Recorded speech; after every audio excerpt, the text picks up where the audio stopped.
Bonjour à tous. Donc il y a 2 ans, nous tenions à Chantilly les 2e rencontres publiques du collectif Ensemble Sauvons la forêt de Chantilly. Et ce matin, nous sommes ici ensemble pour les 3e de ces rencontres qui se tiennent cette fois à Paris dans le cadre de ce colloque interdisciplinaire, donc co-organisé, comme l'a dit Étienne Gis, par l'Institut de France, l'Académie des sciences, le Château de Chantilly, en partenariat avec le média The Conversation et le programme de recherche PEPR Forest. Alors c'est la 2e journée de ces rencontres. La première était passionnante, je n'ai pas vu le temps passer, et celle d'aujourd'hui devrait l'être encore plus, puisqu'il y est question de Chantilly. Alors que de chemin parcouru depuis le lancement du collectif il y a 5 ans. Les présentations qui vont suivre montreront comment l'accumulation de nouvelles connaissances scientifiques nous a permis d'affiner notre compréhension de la forêt et notre vision du futur. Ces connaissances sont issues d'une rencontre inédite entre chercheurs, forestiers de terrain, habitants du territoire, tous membres du collectif. Ces actions de recherche menées sous l'égide de l'INRAE ont été rendues possibles grâce au soutien du Fonds européen FEADER, de la région des Hauts-de-France, du département de l'Oise, de l'État, mais aussi de mécènes privés comme la Fondation Crédit Agricole Brie-Picardie et la société NC, que je tiens à saluer ici. Sans toutes ces bonnes fées, nous n'aurions pu réaliser autant de relevés et de mesures en forêt qui ont alimenté les travaux des chercheurs et des organismes spécialisés dans l'étude et la protection de la nature. Alors, nourris par ces travaux, nous avons pu redéfinir nos principes de gestion et construire, avec l'Office national des forêts, un nouveau document d'aménagement pour le futur. En 5 ans, nous n'avons pas seulement réussi des sauts quantitatifs et qualitatifs dans les connaissances, nous les avons traduits en actes. Et pour comprendre le présent de notre forêt également et préparer son futur, eh bien, nous avons commencé en bon établissement patrimonial par étudier son passé. Alors vous le savez, la forêt du château de Chantilly, elle est ancienne, et dans la définition officielle est ancienne toute forêt qui était déjà là en 1850 et qui depuis n'a jamais été défrichée. Alors la forêt de Chantilly était déjà là en 1850, je vous le confirme, et en plus elle a été là sans discontinuité depuis plus de 1000 ans. Précédemment, à l'époque gallo-romaine, la forêt avait été défrichée pour faire place à une occupation agricole, et cette occupation a d'ailleurs laissé des traces archéologiques visibles aujourd'hui partout dans le sol de la forêt, avec un réseau dense de chemins et de limites de parcelles que nous avons redécouvert grâce au LIDAR. Et puis après 400 ans d'agriculture, à partir du haut Moyen-Âge, la forêt est revenue naturellement, je dirais, et elle n'a plus été défrichée jusqu'à présent. On estime qu'avant ces défrichements et pendant des millénaires, la forêt était présente avec les mêmes espèces qu'aujourd'hui. Chênes, hêtres, tilleuls et pins sylvestres. Cette forêt primaire est issue de la recolonisation post-glaciaire de la région par les arbres lorsque le climat leur est redevenu favorable. Alors en bref, une forêt très ancienne, assez peu modifiée par l'homme dans sa composition, même si la manière de conduire les peuplements a souvent changé. Jusque vers 1990, cette forêt a été gérée sans grande difficulté selon un modèle de futaies, de grands chênes et de hêtres, avec du pin sylvestre dans quelques zones qui avaient été autrefois dégradées en landes. Et puis, le changement climatique en a décidé autrement et sont arrivés les temps difficiles. Il y a à Chantilly 2 espèces de chênes, le sicile et le pédonculé, très proches l'un de l'autre dans leur aspect, en termes de forme, feuilles, glands. Le chêne pédonculé adulte a besoin de sols profonds bien alimentés en eau, alors que le chêne sessile peut se contenter de sols plus superficiels et plus séchants. Pour cette raison, depuis la grande sécheresse de 1976, le chêne sessile a été systématiquement favorisé, tandis que le chêne pédonculé était réservé aux sols les plus riches, les plus profonds, mieux alimentés en eau.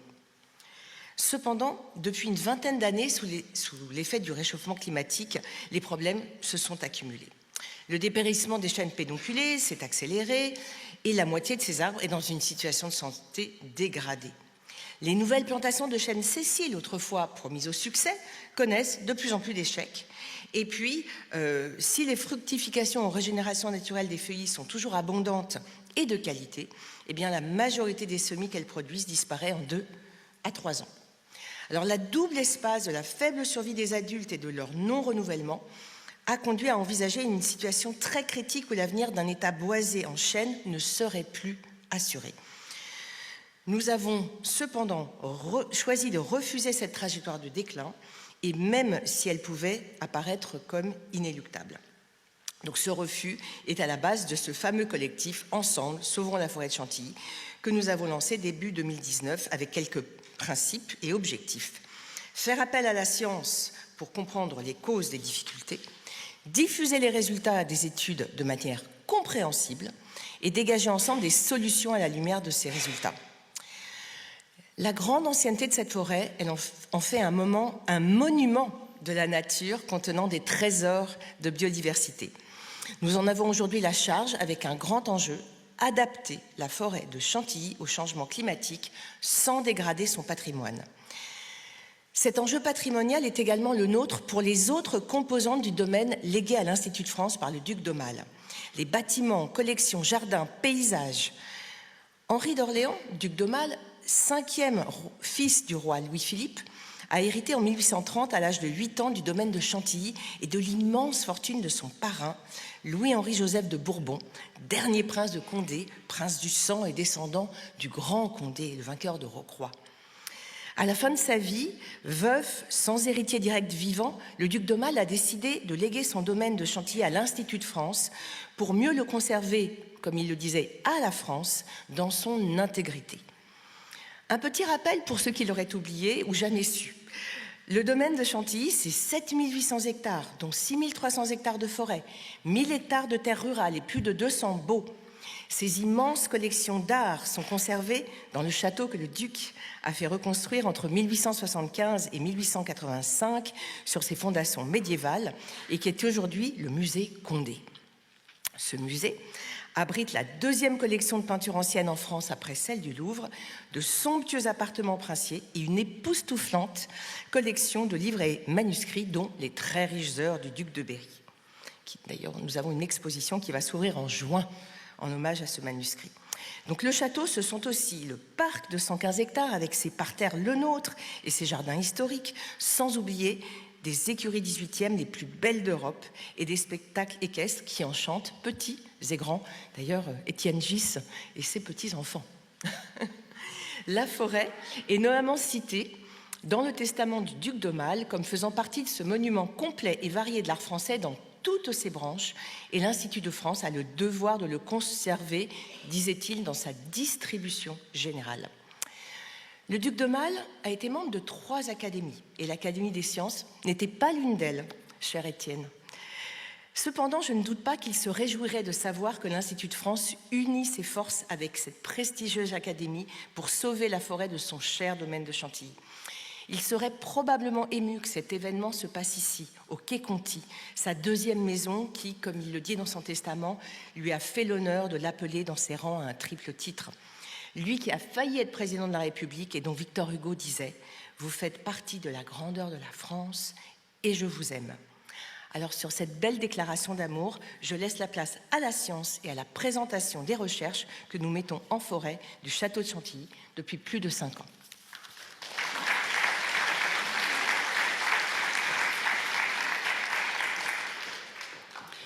Bonjour.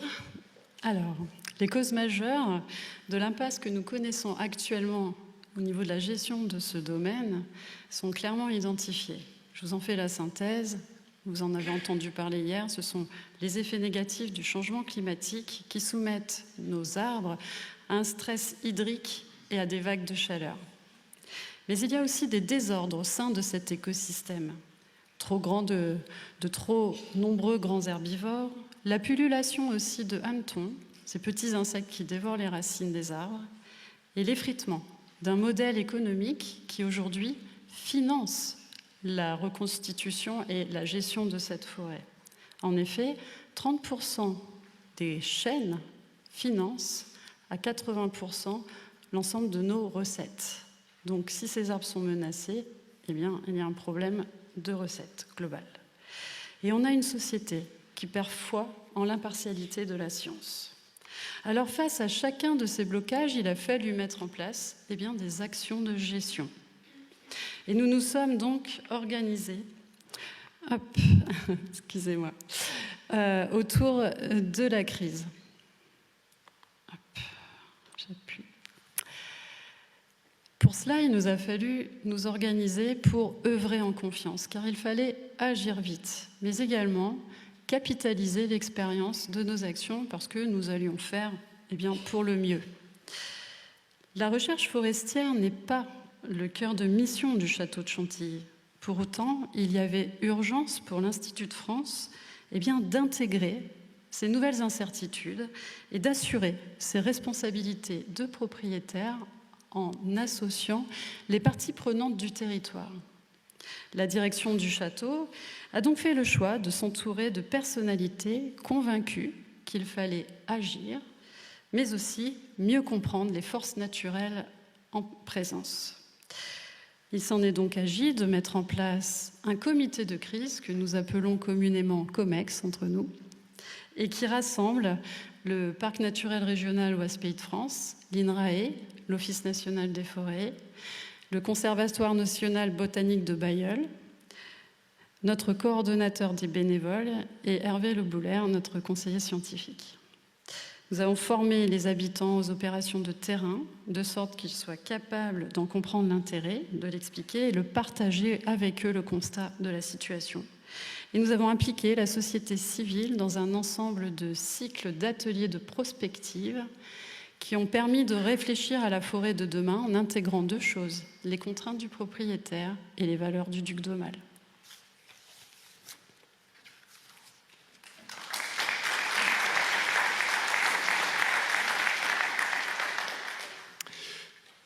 Bonjour à tous. Bonjour à tous, donc, et merci pour cette invitation et la possibilité de partager avec vous l'implication de nous tous, les gens de la société civile. Alors, les bénévoles, quand on dit bénévoles, en fait, c'est une histoire qui a démarré il y a quelques années, celle-là a été rappelée déjà, et en 2019, après avoir partagé avec des ICOPO et le général Millet le constat commun que la forêt souffrait, au lieu de poursuivre un petit peu nos invectives et nos envois de mails, de courriers contre la politique donc de la gestion forestière telle qu'elle nous apparaissait à l'époque, nous nous sommes dit, au lieu de dire « il n'y a qu'à Faucon », faisons.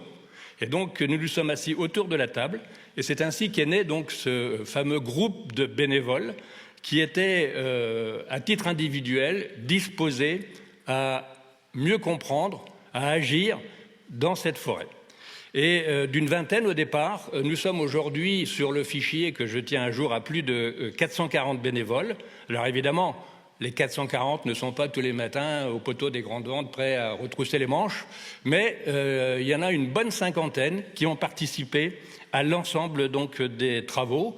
Et le cumul de ces activités nous amène aujourd'hui à un chiffre qui est déjà dépassé, à plus de 2200 journées de travail offertes donc à la forêt de Chantilly.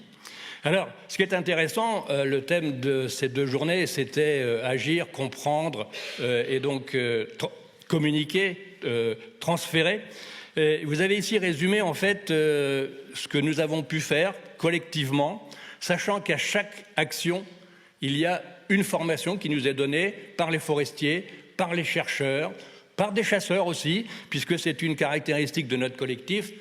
Chacun peut y participer, quelles que soient ses aspirations et donc son comportement dans la forêt, dans la mesure où, évidemment, on respecte cette forêt.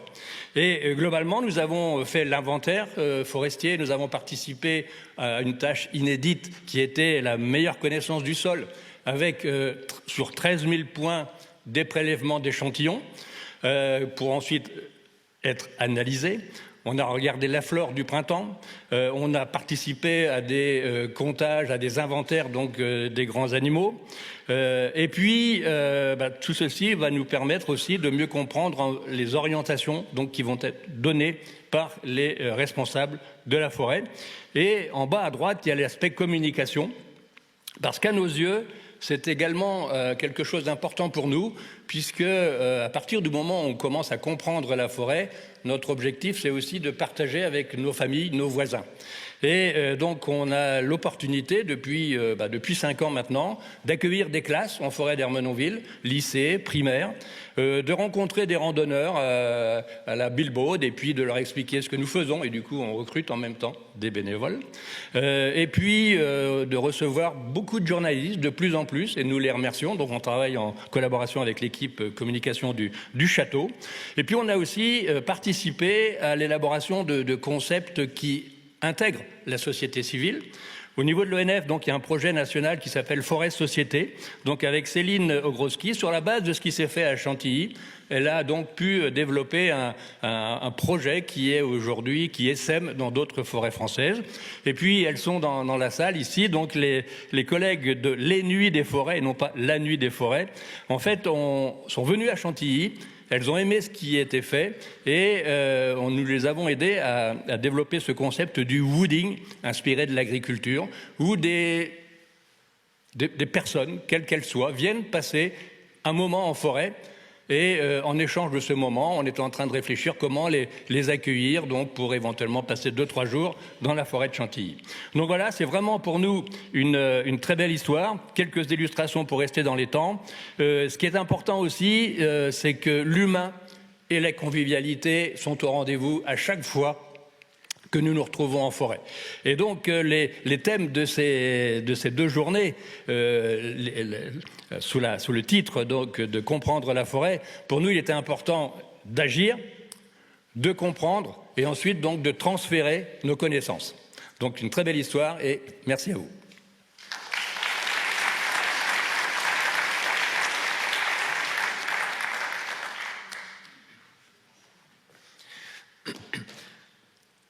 Bonjour à tous. Donc, à travers cette petite intervention, présenter l'action et la contribution du Parc naturel régional Ouest Pays de France à cette grande dynamique autour de la forêt de Chantilly.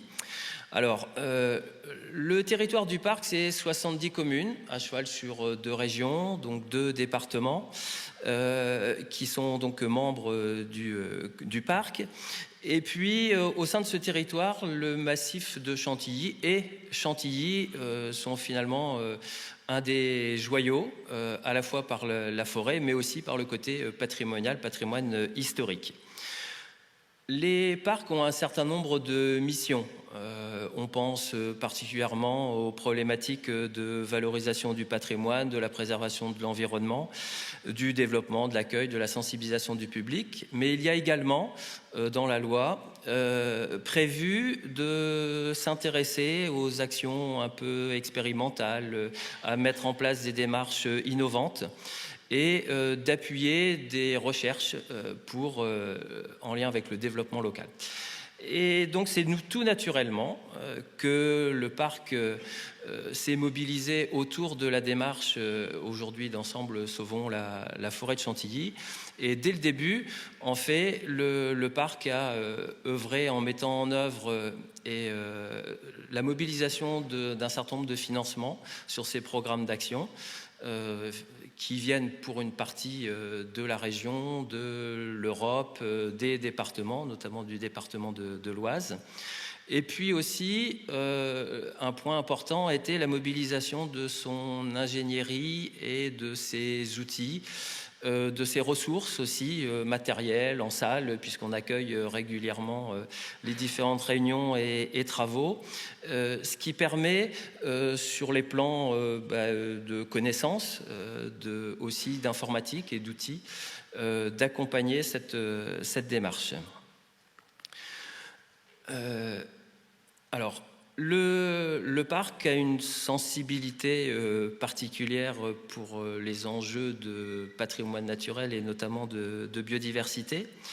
Et donc dans ce contexte-là, depuis le début de sa création, il a œuvré à un certain nombre de sujets et de dossiers. Et la forêt de Chantilly faisait déjà partie d'un certain nombre d'actions qu'il menait en faveur de milieux particuliers, que sont par exemple les pelouses, les lisières, et sur lesquels on a une intervention multiple, à la fois en termes d'animation et de mobilisation de compétences et de nos partenaires, que sont notamment les conservatoires botaniques de Bailleul et le conservatoire d'espaces naturels des Hauts-de-France aujourd'hui, sur la définition de travaux et la mise en place d'actions de protection. Et puis aussi, ponctuellement, en faisant intervenir des chantiers d'insertion, on contribue à la gestion de certains petits espaces remarquables qui sont présents au sein de la forêt de Chantilly. Le sujet des espèces exotiques envahissantes est aussi une préoccupation importante qui nous mobilise, je dirais presque au quotidien.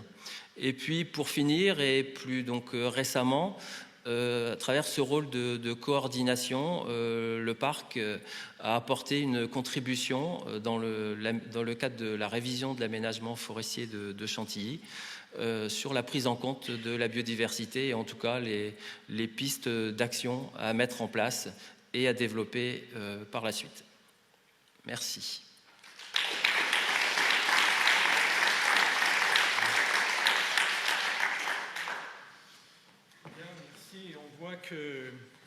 On voit que le collectif est très bien organisé puisqu'il a aussi parfaitement minuté ses séquences pour tenir largement dans les temps. Et donc après cette présentation de cette organisation, on va passer aux problèmes scientifiques, je dirais, qui sous-tendent qui sont en œuvre dans le domaine du château de Chantilly.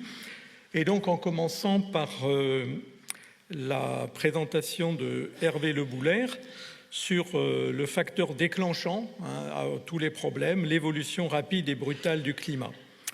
Hervé Le Boulaire a été chargé de recherche au secteur recherche et développement de l'ONF et maintenant il est conseiller scientifique de l'Institut de France pour la forêt du château de Chantilly. Donc Hervé.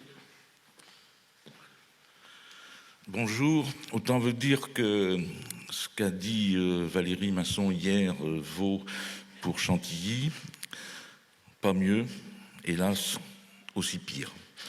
Donc, je vais vous présenter, il faut appuyer sur ce bouton, j'ai travaillé sur les données, on n'a pas de station météo à Chantilly, on a de la chance, c'est qu'on a des données depuis 200 ans, rassurez-vous, il n'y avait pas de thermomètre, mais on avait des gens qui tous les jours allaient à la chasse et notaient le temps qu'ils faisaient, dont Monsieur Toudouze, qui a ses carnets de chasse, et on a des milliers de documents journaliers, de comptes rendus de travail qui permettent de voir quelles étaient les données. On a des données à partir de... J'ai utilisé des données à partir de 1780 en interpolant les données du Muséum à Paris, des données de Londres et des données de Bruxelles, c'est dire si c'est au doigt mouillé, mais à partir de 1975, on a les données de Météo France.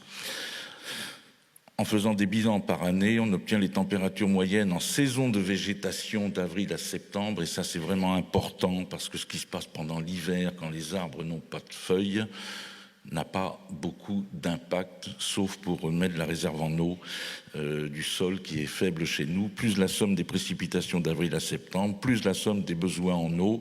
Vous faites le bilan de bonne mère de famille qui gère le budget familial à la fin du mois et à la fin de l'année. Vous voyez ce qui est rentré, ce qui est sorti, si vous avez accumulé des réserves ou si vous avez été en situation de déficit. La mère nature gère très mal la forêt de Chantilly. On est en situation de déficit chronique. Ça n'atteint pas les puits du budget de la France, mais c'est quand même donne une idée de notre manque d'eau.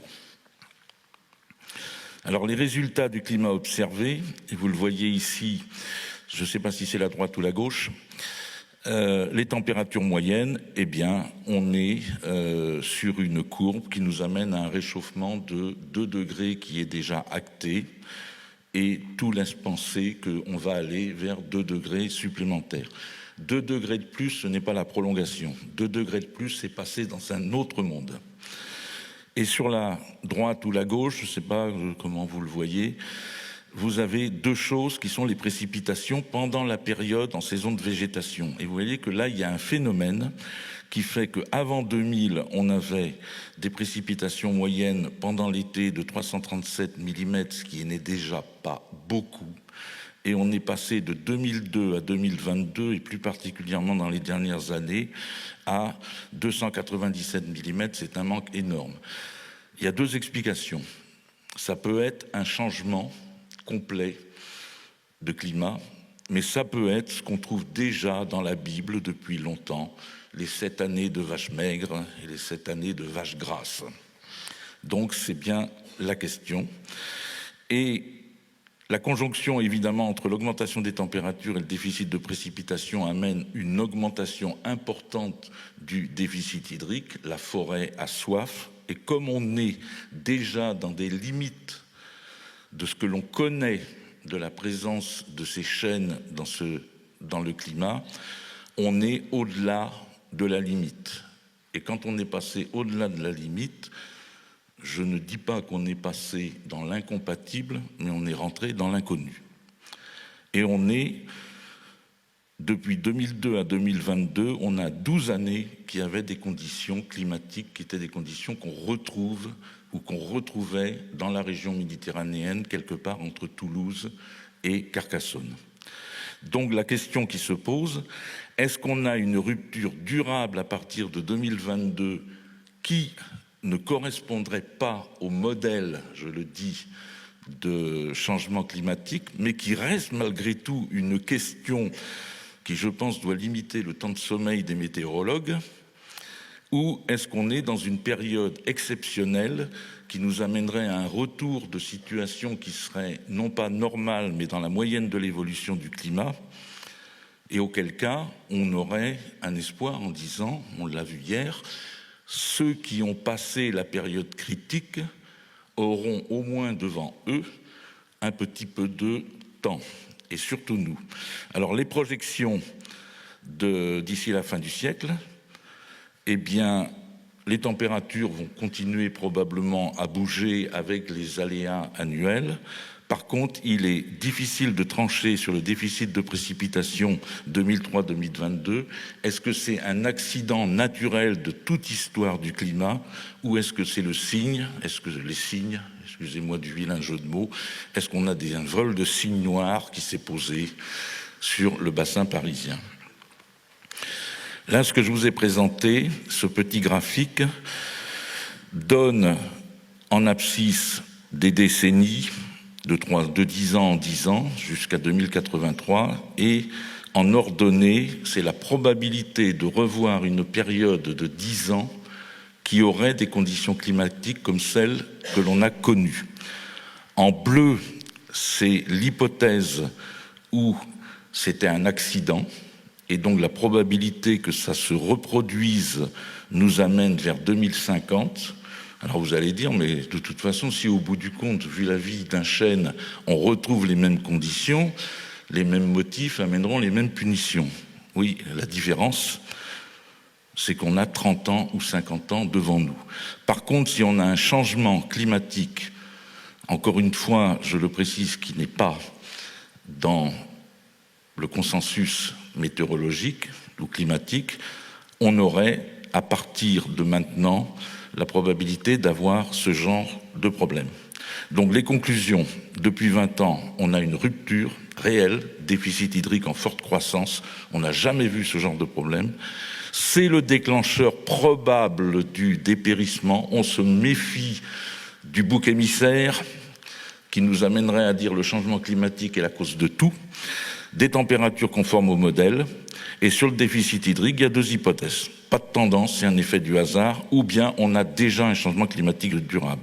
D'où une période incertaine dans les 50 ans à venir. Soit on reste dans le climat des chênaies très proche de leur limite sèche, soit on passe dans un climat para-méditerranéen, je ne sais pas comment il faut le nommer. On aura des informations dans 20 ans, mais dans 20 ans, si on ne fait rien, les chênes seront morts, mon frère. Donc on doit agir. Voilà ce que ça veut dire agir dans l'incertitude.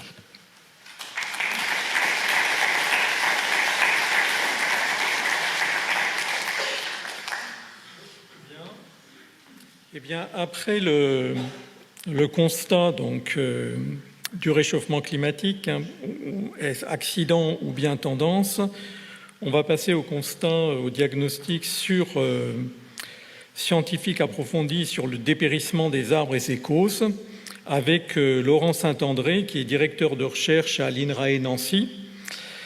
au laboratoire biogéochimie des écosystèmes forestiers. Laurent.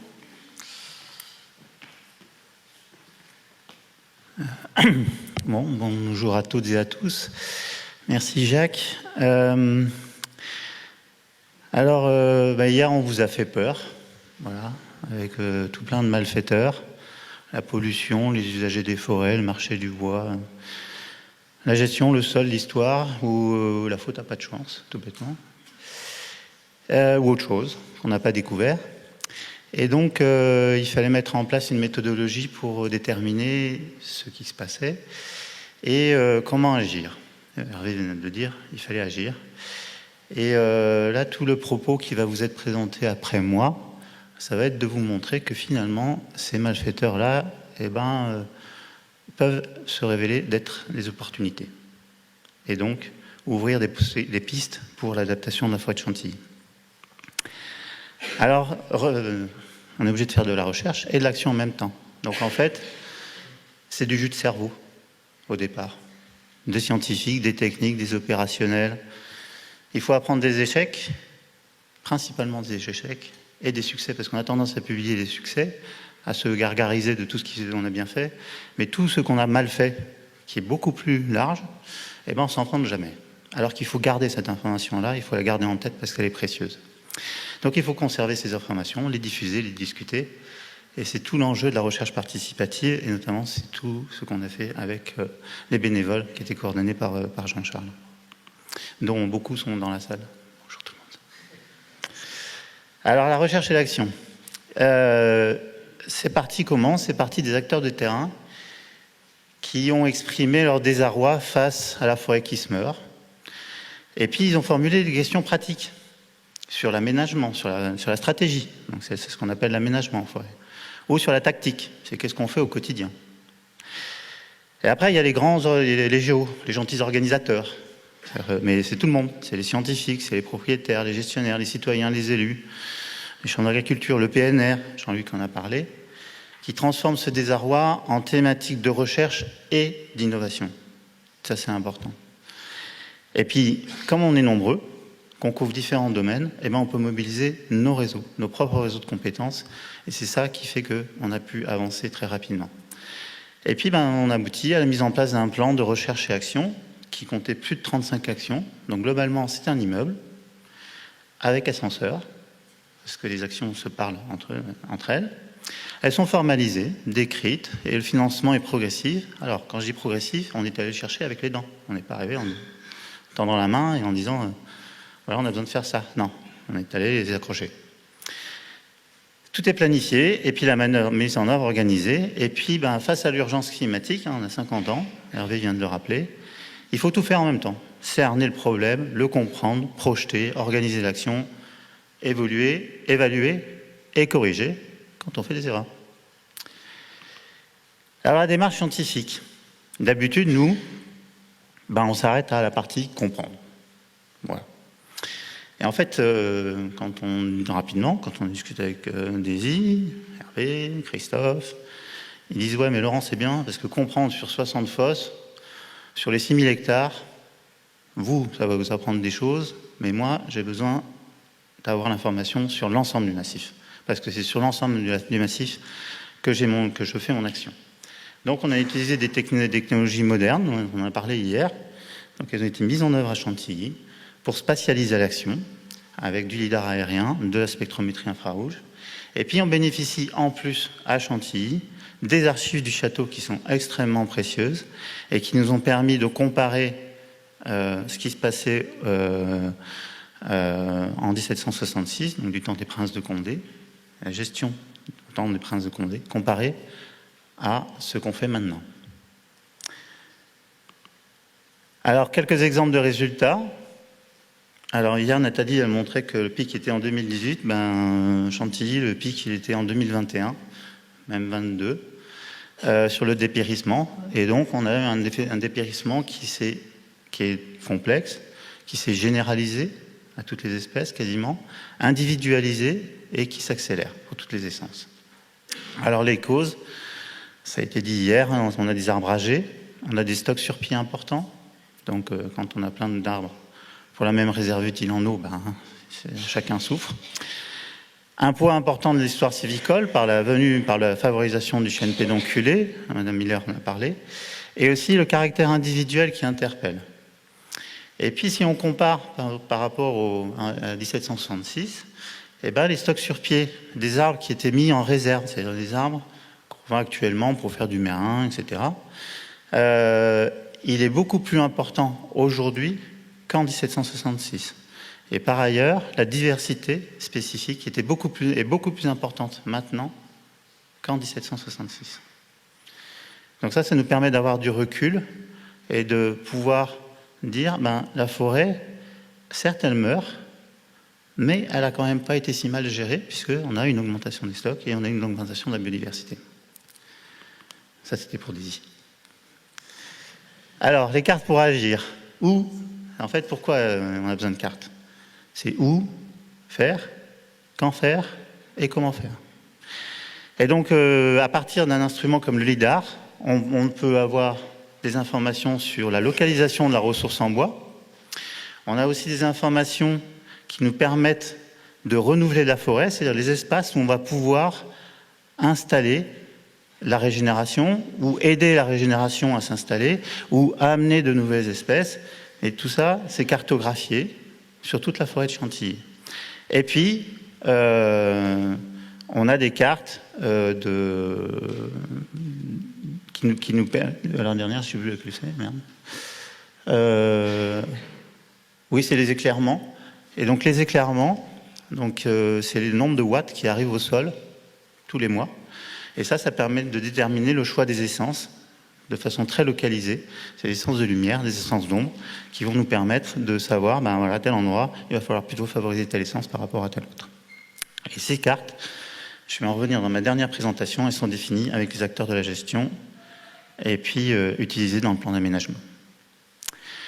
Donc, c'est une démarche qui est en constante évolution. Pour le plan d'aménagement, qui est adaptatif, révisé tous les 10 ans, on tient compte des connaissances qui arrivent continuellement. On valide en continu les cartes qui sont produites. Désolé pour la faute d'orthographe. Il y a une mise en place des outils de suivi de l'évolution de la forêt et de sa gestion, c'est-à-dire capitaliser sur ce qui marche et ce qui ne marche pas, ne pas avoir peur de se tromper. On n'a pas peur de se tromper. Mais au moins on en fait, on essaye. Et puis communiquer, transparence des actions, pourquoi, comment, sur quelle base scientifique et technique on prend ces décisions. Et voilà, merci beaucoup.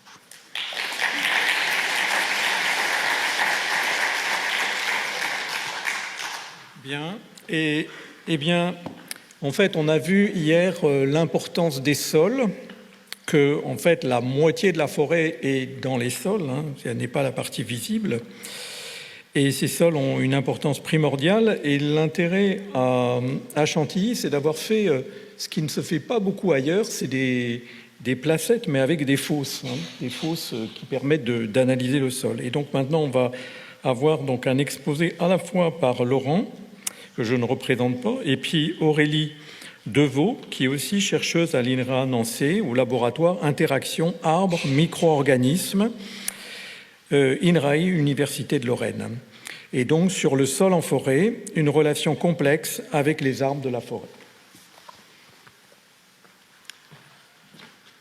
Coucou, au revoir. Alors, l'écosystème forestier, en général, on le regarde à hauteur d'homme, c'est-à-dire devant nous. On ne regarde jamais en haut ni en bas. Donc là, ce qu'on va vous faire voir, c'est ce qu'il y a du bas en haut, c'est-à-dire de la roche-mère jusqu'à l'atmosphère. La roche-mère, par exemple, à Chantilly, vous allez voir, sur les fosses, elle descend, on peut la voir à 3 mètres ou à 40 cm du sol. Voilà. D'où les variabilités qu'on a. Alors effectivement, on a fait, Jacques, des fosses. On a fait 60 fosses sur 6000 hectares. C'est un taux d'échantillonnage qui est exceptionnel, parce qu'il faut bien voir qu'on y va, c'est de la recherche industrielle, on y va avec la pelleteuse. Voilà. Donc on a creusé une fosse pédo, et puis on a fait des mesures d'arbres autour. Nathalie est là, Robin n'est plus là, mais voilà, ils sont dans la salle, et c'est eux qui se sont chargés de faire tout ça, d'organiser tout ça avec les bénévoles. Et puis le sol, on l'a décrit de façon pédologique, c'est-à-dire comment il s'est formé. Ça nous donne une idée de l'histoire de la formation du sol. Ça, c'est important parce que c'est ce qui détermine la plupart des cycles biogéochimiques qui font marcher la forêt. Et puis, on a fait des mesures physico-chimiques par horizon. Donc, on a découpé le sol en tranches et puis on a prélevé du sol et on a fait des mesures. Voilà. Et la conclusion de ça, c'est que vous avez sur Chantilly l'ensemble des sols français qui sont représentés sur les 6300 hectares. Vous ne croirez pas comme ça. On se balade, on dirait que c'est que du sable. En fait, non. Pas du tout. Vous avez tous les sols. Ça va des sols qui sont plutôt calcaires, plutôt sableux, plutôt bruns, ou alors divers. Et vous avez les différentes zones qui sont sur la carte. Et pourquoi on a ça? On a des matériaux sédimentaires qui sont variés. On a différents processus de pédogénèse. Et puis surtout, on a trouvé sur pas mal de fosses une succession de processus de pédogénèse. C'est-à-dire qu'il y a un sol qui s'est formé, puis après, il y en a eu un deuxième qui s'est formé au-dessus. Vous imaginez un peu la complexité. Et du coup, il ne faut pas voir cette diversité. Là, vous savez, les premiers malfaiteurs, là, le sol. Il ne faut pas le voir comme un désavantage, mais plutôt comme un avantage certain pour l'adaptation des forêts. Parce que plus vous avez de variabilité dans le sol, au plus vous avez de possibilités qui s'ouvrent devant vous. Ouais, c'est ça. Donc après, la réserve utile. La réserve utile, c'est quoi? C'est la taille de l'éponge en eau, dans le sol. Pour faire simple. Donc vous avez de la pluie qui arrive, et puis ça ressort par la transpiration des arbres et par l'évaporation du sol et des arbres. Bon, je simplifie. Et quand on regarde cette réserve utile, donc pour ça on a utilisé les données qui sont les petits carrés verts, là, où on a mesuré à peu près tout, et bien on s'aperçoit que on a déjà une faible réserve utile d'une manière générale sur la forêt, et en plus, on est bien en dessous, souvent, du seuil pour le chêne pédonculé. D'où la mortalité forte du chêne pédonculé en forêt de Chantilly. Mais là encore, cette diversité de réserves utiles, du coup, elle nous oriente pour le choix des essences. C'est-à-dire qu'on ne va pas mettre, là où vous avez 300 mm, vous n'allez pas mettre la même chose que là où vous avez 50 mm. Voilà. Mais on pourra quand même mettre des arbres, je vous rassure. Et puis là où c'est trop catastrophique, c'est trop d'investissement, et puis Désy en parlera. Et puis on a une dernière chose, c'est que le sous-sol, la roche-mère, c'est une roche carbonatée. C'est du calcaire. Et ça, un sol, ça se met 10 000 ans, 20 000 ans à se former. Au fur et à mesure, elle se délite, cette roche. Et ça donne des argiles de décarbonatation. Alors on se dit chouette, comme on a du calcaire, on va avoir de l'argile de décarbonatation partout. Que nenni. C'est-à-dire qu'à 10 mètres d'écart, vous allez pouvoir avoir un arbre, lui il est ravi, le premier, 60 cm d'argile, impeccable, il a de quoi boire, manger, tout ça, tout va bien.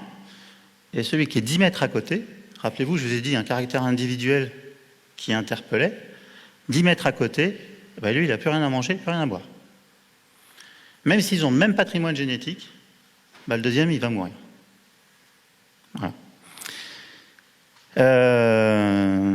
Et puis il y a une dernière chose dont je voulais vous parler, c'est que le recyclage, ça fait l'introduction avec Aurélie, c'est qu'on a sur Chantilly un recyclage de la matière organique qui fonctionne bien. Et toutes les mesures de gestion qui sont actuellement mises en place pour mettre les rémanents au sol. Alors les rémanents, c'est tout ce qu'on ne prend pas quand on sort du bois de la forêt. Ces rémanents, c'est entre 20 et 30% de la biomasse d'un arbre. Mais c'est entre 70 et 90% de la minéralomasse d'un arbre. Donc quand vous laissez ça au sol, et à Chantilly, c'est même plus vertueux que ce qui est recommandé par l'ADEME. L'ADEME recommande de laisser tous les bois inférieurs à 7 cm, on les laisse au sol. À Chantilly, c'est 10 cm. Voilà. Donc ça permet d'entretenir ce cycle biologique. Le cycle biologique, c'est tout ce qui est chute des feuilles, des branches, etc. La gestion avec les rémanents, c'est décomposé, et ça, c'est un nouveau garde-manger pour les arbres du futur. Et ce cycle-là, il faut le protéger. Comment on le protège? En s'occupant des microbes. Ça vient après. Pardon. Et donc, de la même façon que pour le lidar, on a fait une échographie en 3 dimensions du sol. C'est-à-dire qu'on n'a pas fait que observer. Là, ce coup-ci, ce n'est pas 60 fosses, c'est 13 000 points de prélèvement sur l'ensemble de la forêt. Il y en a encore qui s'en souviennent.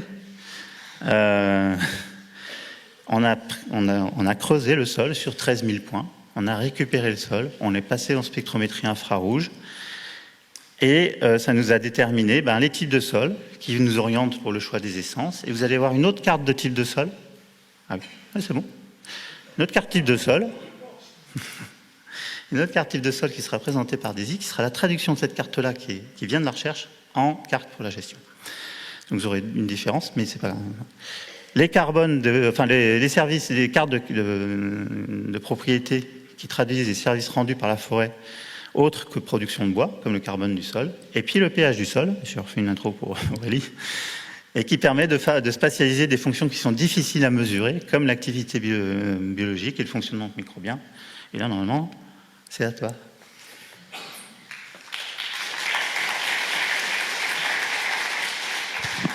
Donc, bonjour à tous, merci pour la transition. Donc, je vais vous parler du microbiote dans la forêt de Chantilly. Alors, pourquoi s'intéresser au microbiote? Vous avez eu une belle introduction hier de Marc-André Sellos et des collègues qui vous ont montré que finalement, la biodiversité, elle n'est pas face à nous quand on se balade en forêt, elle est essentiellement sous nos pieds. Il faut savoir que dans 1 gramme de sol, on a à peu près 1 milliard de bactéries, 100 000 cellules de champignons. Et ces micro-organismes, ils vont jouer un rôle fondamental dans le fonctionnement de notre écosystème forestier pour la vie et la survie, en assurant la fertilité du sol, la nutrition des arbres, leur accès à l'eau, et il y a également un rôle très important pour la santé. Alors la fertilité du sol, on l'a entendu, le recyclage, en fait, on a une grande catégorie de ces micro-organismes, on va les appeler les recycleurs, c'est eux qui vont dégrader le bois, les feuilles mortes, et qui vont permettre le retour des nutriments pour que nos arbres poussent. On a aussi ce qu'on a appelé les symbiotes, ceux qui vivent avec l'arbre, qui font ces associations et qui vont étendre à grande distance, multiplier par 1000 à peu près la surface de sol qui est explorée par les micro-organismes et qui vont puiser dans le sol des nutriments et de l'eau et le fournir à l'arbre qui en échange lui donne le sucre qu'il a fait dans ses feuilles. Il faut savoir que l'arbre investit beaucoup pour attirer ces micro-organismes. Jusqu'à 30% du sucre qu'il va fabriquer dans ses feuilles va être dispensé dans le sol pour attirer ces micro-organismes et les nourrir. Et puis, il y a un dernier groupe de micro-organismes, ce sont plutôt les méchants, les pathogènes, soit parce que c'est leur mode de vie de s'attaquer aux arbres pour s'en nourrir, soit parce que, pour des raisons d'opportunisme, en fait, l'arbre est pas en grande forme, il n'a plus les moyens de se défendre, on a un petit peu entendu hier au sujet des insectes, eh bien, ça va être une opportunité pour les micro-organismes pour attaquer. Donc la question qu'on a voulu se poser ici en analysant le microbiote dans les sols et les racines de la forêt de Chantilly, c'était déjà d'avoir un diagnostic de l'état de santé du microbiote du sol. Donc réaliser un inventaire des espèces, savoir est-ce qu'on a les grands recycleurs, est-ce qu'on a les symbiotes, est-ce qu'ils sont présents, est-ce qu'ils sont actifs. La deuxième question qu'on a essayé de poser, c'est est-ce qu'on peut avoir des bioindicateurs, des micro-organismes qui vont permettre de savoir si on a plutôt de la résistance ou du dépérissement. Donc là, on va plutôt être dans des phases potentiellement de prédictibilité pour le plus tard et pour éventuellement un plus grand nombre de systèmes forestiers puisque, comme nous l'a dit Laurent, on retrouve l'essentiel des sols français à Chantilly. Donc c'est un beau laboratoire pour pouvoir donner des réponses sur d'autres forêts. Et puis, éventuellement, sur le long terme, l'idée d'exploiter ces données pour essayer de voir si on a des micro-organismes qui sont toujours présents quand ça se passe bien et qui pourraient être bénéfiques, qu'on pourrait inoculer potentiellement auprès d'arbres qu'on va replanter pour les aider à survivre. C'est déjà des pratiques qui existent, mais qui sont peu utilisées et qu'on pourrait tenter de développer. Alors, comment est-ce qu'on a fait ça ? On a bénéficié des 60 placettes instrumentées, on a été faire des prélèvements de sol, à la fois sur les 60 placettes et dans les fosses, et puis on s'est également focalisé sur des couples d'arbres qui étaient sains et dépérissants, qui étaient très proches les uns des autres, donc avec potentiellement moins d'effets de la diversité des sols. Et on a essayé de savoir qui est là en extrayant l'ADN, et on a des méthodes qui s'appellent le séquençage à haut débit qui vont permettre de reconnaître les organismes sur la base de leur séquence de l'ADN. C'est des petits codes barres qu'on est capable de reconnaître. Et en parallèle, on a également regardé les activités microbiologiques qu'on avait dans les sols. Est-ce qu'il y avait une bonne dégradation ou pas de la matière organique comme on l'attendait d'après les descriptions des types de sols. On a voulu savoir, est-ce qu'on a des bons, des méchants? Y a-t-il un lien entre la survie et le microbiote? Et puis quelles sont les activités affectées si ça se passe pas bien? Alors, en résumé très synthétique, la bonne nouvelle, c'est que on a globalement un microbiote qui est sain et fonctionnel. C'est-à-dire que ce que vous voyez sur le graphe de gauche, on retrouve les proportions attendues des grandes catégories de micro-organismes. On a nos symbiotes, ceux qui nourrissent la plante, qui dominent autour de 50% des proportions. On a nos recycleurs qui sont également assez abondants. À l'inverse, ceux qui sont susceptibles de causer des maladies sont très rares, voire absents. Ceux qui sont vraiment spécialisés dans l'attaque du chêne, on ne les a pas retrouvés. Par contre, on a trouvé quelques opportunistes qui étaient là. L'autre leçon qu'on a tirée, c'est que si on regarde les 4 bâtons, ces 4 types de sols, les 4 grands types de sols qu'on retrouve dans la forêt, on va avoir des différences en fonction des types de sols. Et ça se retrouve sur la cartographie que je vous ai mis à gauche, où chaque petit camembert, c'est la proportion des espèces principales. Et vous pouvez voir en un coup d'œil que, par exemple, si on va en bas à gauche, on va avoir un Lactarius qui est très très dominant, alors que dans d'autres zones de la forêt, ça va être d'autres espèces qui dominent, voire une plus grande diversité. Donc on a un très gros effet des types de sols, et ça peut avoir un impact si on veut utiliser nos micro-organismes. Il va falloir tenir compte de ça pour plus tard. Par contre, le gros point négatif, c'est que si on traite les données en regardant le lien entre le dépérissement et, par exemple, la proportion d'organismes symbiotiques, ceux qui nourrissent la plante, ou de pathogènes, vous avez un lien linéaire négatif entre l'état sanitaire, donc les arbres qui sont sains, qu'on aura classés B, des A on n'en a quasiment plus, vont avoir entre 30 et 40% de symbiotes. Ceux qui sont au stade E sont tombés en dessous de 20%. Donc, clairement, on a un effet très négatif du dépérissement sur les proportions des organismes sympathiques. À l'inverse, les pathogènes, même s'ils restent très, très rares, parce que c'est l'axe de droite qu'il faut regarder, en dessous de 1%, ils augmentent. Donc, on a une tendance à une augmentation des micro-organismes responsables des maladies. Et ce phénomène, il est sensible au type de sol. On a des types de sols qui sont plus sensibles visiblement que d'autres. Donc ça, c'est pareil, ce sera probablement quelque chose dont il faudra tenir compte dans le futur. Alors, le problème, c'est que là, on a juste un point. Et quand on a une perturbation, alors même si dans le cas précis, la perturbation, c'est pas réellement un point, ça commence à faire un moment, il peut se passer plusieurs choses. Soit, post-perturbation, on a un retour à l'état initial, et notre microbiote est fonctionnel. Soit on peut avoir la situation B que je vous ai mis, c'est une adaptation, on a un autre microbiote mais qui reste fonctionnel, et il peut y avoir la dernière situation, c'est qu'on a une perte de diversité, une malfonction, l'apparition de maladies qui s'étendent. Donc nous, là, on ne peut pas statuer, on a un avertissement sur le fait que le microbiote change en fonction du dépérissement, même si pour l'instant il reste globalement sain. Mais on va avoir besoin de faire un suivi sur le long terme et de renouveler les échantillons pour pouvoir savoir ce qui se passe en fonction du dépérissement et aussi voir quels sont les impacts des stratégies qui sont mises en place vis-à-vis du renouvellement pour savoir si justement l'équilibre se rétablit ou pas. Donc ça, ce serait important de pouvoir faire ce suivi. Et puis, il faudra avoir une vigilance probablement supérieure sur certains sols pour lesquels on a une sensibilité qui semble plus nette. Et sur ce, je voudrais remercier tous les bénévoles qui nous ont aidés à creuser des trous et qui ont été critiques pour la réalisation de ces expérimentations. Et merci.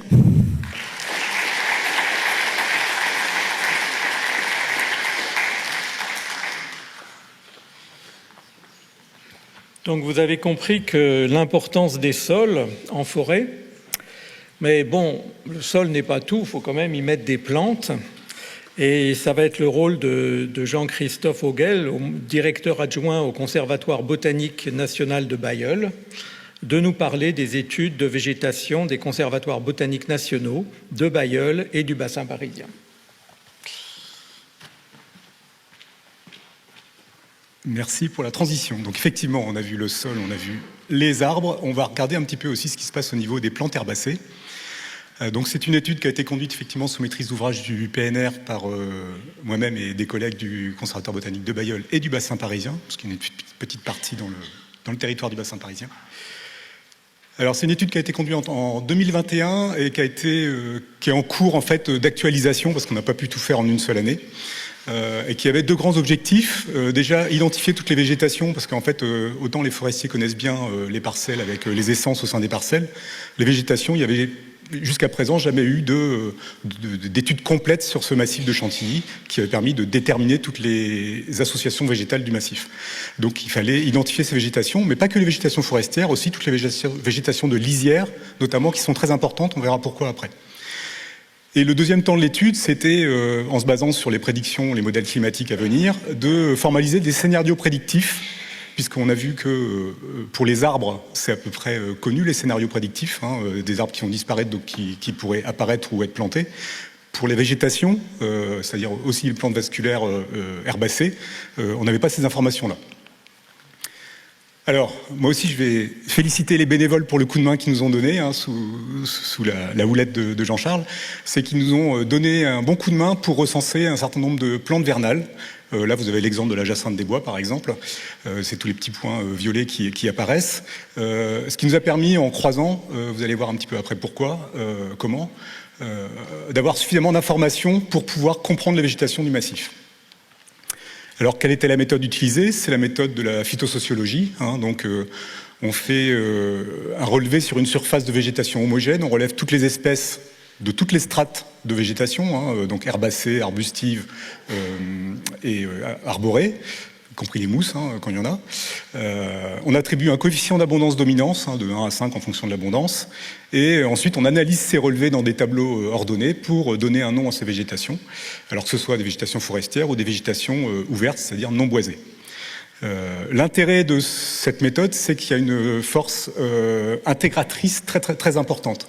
C'est-à-dire que chaque espèce a une niche écologique. La niche de Hutchinson. Quand on compile les niches écologiques de toutes les espèces dans un relevé, en fait, on va pouvoir décrire de manière très précise, on va dire l'axe médian en fait du relevé, c'est-à-dire tous les paramètres physico-chimiques, climatiques, etc. de la végétation. Donc c'est un petit peu la force de cette méthode-là. Alors, à titre d'exemple, 3 végétations forestières, là, j'ai simplifié forcément, hein, qu'on va trouver sur Chantilly, donc par exemple de gauche, alors oui, pour vous, de gauche à droite, la hêtraie à lèche sagittée sur calcaire, donc des hêtraies sur sol riche en calcaire, plutôt sec, avec des espèces, on va dire, plutôt de climat plus chaud, plus méditerranéen. La hêtraie à jacinthe qui est sur sol limoneux, c'est la grande hêtraie qu'on va trouver partout dans le nord de la France, hein, sur tous les limons du nord de la France, avec du hêtre, de la jacinthe des bois, de la stellaire des bois, le charme qui est bien à sa place ici. Et puis sur les sols plus acides, qui sont aussi secs, la chênaie céciliflore, avec du chêne cécile, de la bourdaine, de la calune, etc. C'est vraiment un exemple pour vous montrer comment on arrive à partitionner finalement les végétations au sein du massif. Alors là, ce que je vous ai présenté, ce sont des communautés végétales. Or, la démarche de la phytosociologie dite paysagère, elle est intégratrice, c'est-à-dire qu'on va décrire d'abord les communautés végétales, c'est ce qu'il y a tout en bas du schéma, et puis en montant, ces communautés végétales, elles vont s'assembler dans l'espace avec, au sein d'une même série de végétation, je vais y revenir après, on va dire une cellule paysagère. Donc on va voir par exemple la photo de droite, la strate arborée qui est derrière, donc la forêt. Devant, on a des landes, et puis au pied, on a un ourlet ou une pelouse. Voilà. Là, on a une cellule paysagère, en gros, c'est une parcelle de gestion. Et quand on va remonter d'un cran, on aura la série de végétation. Alors la série de végétation, c'est très intéressant parce qu'on va avoir tous les stades qu'on peut avoir, en fait, sur un même sol, pour un même climat et un même niveau d'eau, c'est-à-dire une même ressource hydrique. Et ça, vous allez voir que c'est intéressant, notamment sur la partie des ourlets. Et si on monte encore d'un cran, on a ce qu'on appelle une géosérie, c'est comment sont emboîtées toutes ces séries de végétation sur une toposéquence, par exemple, donc du plus sec au plus humide, etc. Par exemple, un exemple schématique de la série de végétation, voilà, vous voyez, de gauche à droite. Alors là, c'est une série de végétation secondaire, c'est-à-dire que c'est un endroit qui a déjà été défriché dans le passé et sur lequel on a une recolonisation. Donc on va partir d'une pelouse, ensuite un ourlet. L'ourlet, c'est la lisière en gros. Les fourrés, la forêt. Et puis des fois, quand on coupe les bois, c'est une clairière. C'est pas les mêmes végétations. Des fois, on peut mettre des végétations d'ourlet. Des fois, c'est des végétations dites de clairière forestière. Un exemple sur Chantilly. Donc on va reprendre les végétations de tout à l'heure. Par contre, là, je les ai mis sur une toposéquence. Donc de gauche à droite, on est tout en haut des versants et on va voir la série de la hêtraie sur calcaire, donc des végétations sèches avec du hêtre, du lauréole, etc. Sur les pentes, sur des colluvions, on va avoir des sables mélangés avec des limons, on va avoir la hêtraie à jacinthe avec une réserve en eau supérieure. Et puis dans le bas, là où on aura une réserve en eau encore plus importante, puisqu'on va se retrouver proche de la nappe, on va voir la freinée charmée à jacinthe, qu'on va qualifier de mésohygrophile. Et quand on analyse tout ça, en fait, toutes ces données qui ont été... Alors, il y a plusieurs centaines de relevés qui ont été effectués depuis 2021. On va pouvoir dresser une carte des séries de végétation. Alors ça peut paraître un peu abstrait. Alors elle est encore approximative, hein, puisqu'il y a un certain nombre de relevés qui ont été réalisés, mais les limites ne sont pas encore tout à fait fixées. Et l'étude des sols qui vous a été présentée par Laurent tout à l'heure va nous permettre en fait d'affiner déjà un plan d'échantillonnage et d'affiner les relevés qui vont être réalisés pour affiner cette carte des séries de végétation.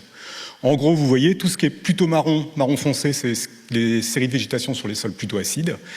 Ce qui est vert, c'est sur les sols plutôt limoneux, sableux-limoneux. Et puis, ce qui va être jaune, ça va être les séries de végétation sur sol calcaire très sec.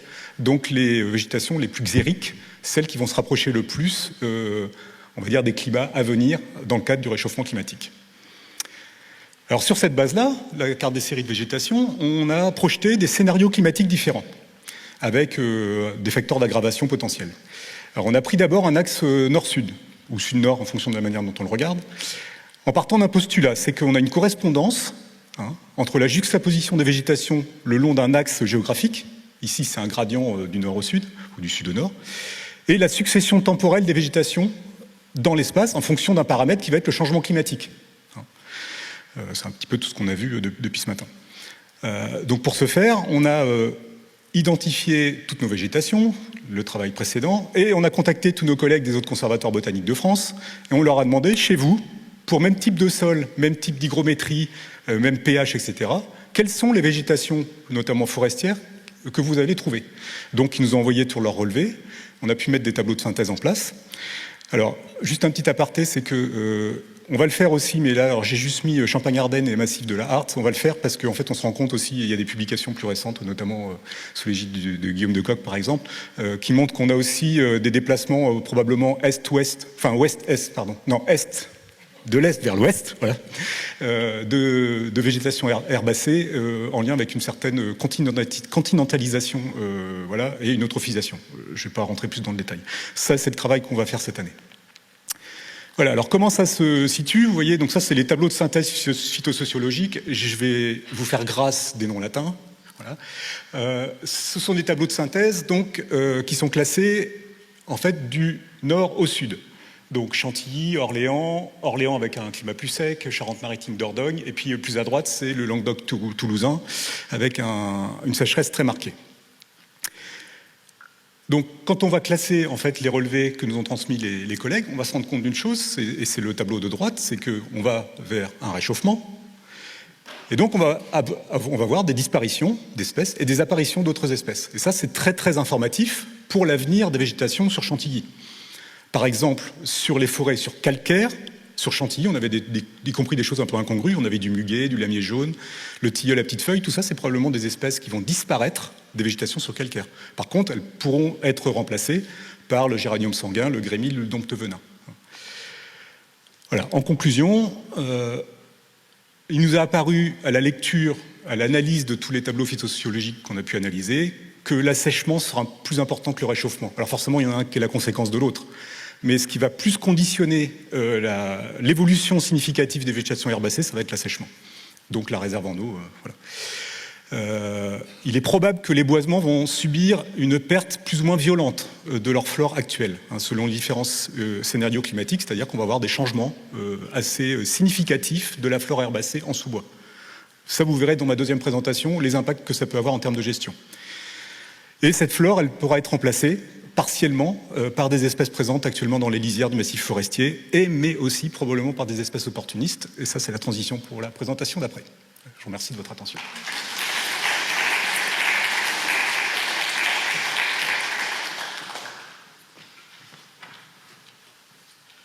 Oui, on a vu hier, donc, avec l'exposé d'Hervé Jactel, que le réchauffement climatique favorisait malheureusement aussi les insectes ravageurs. Et c'est donc nous allons parler maintenant sur les insectes ravageurs, les infestations à évolution rapide, avec Aurélien Salé, qui est maître de conférence à l'Université d'Orléans dans le laboratoire Physiologie, Écologie et Environnement, INRAE, Université d'Orléans, et Stéphane Brault, qui est technicien forestier dans le secteur recherche, développement et innovation de l'Office national des forêts.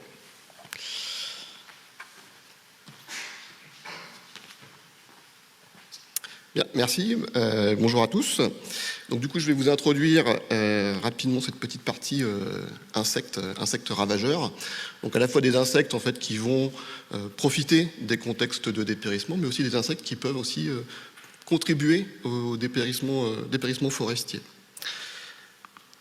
Donc une petite introduction très générale sur le fait que les changements globaux en fait contribuent fortement à modifier les interactions entre les arbres et leurs bioagresseurs, soit de manière directe au travers de changements climatiques qui peuvent favoriser le développement ou l'agressivité de ces bioagresseurs, de manière indirecte en modifiant le niveau de résistance des arbres qui fait que ces arbres sont en fait moins aptes à résister à ces agressions. Et puis à cela, on peut ajouter l'introduction d'espèces exotiques, qui est notamment liée à l'intensification des échanges commerciaux. Alors, parmi ces communautés de bioagresseurs, celle qui me concerne plus particulièrement, c'est celle des agents de piqûre.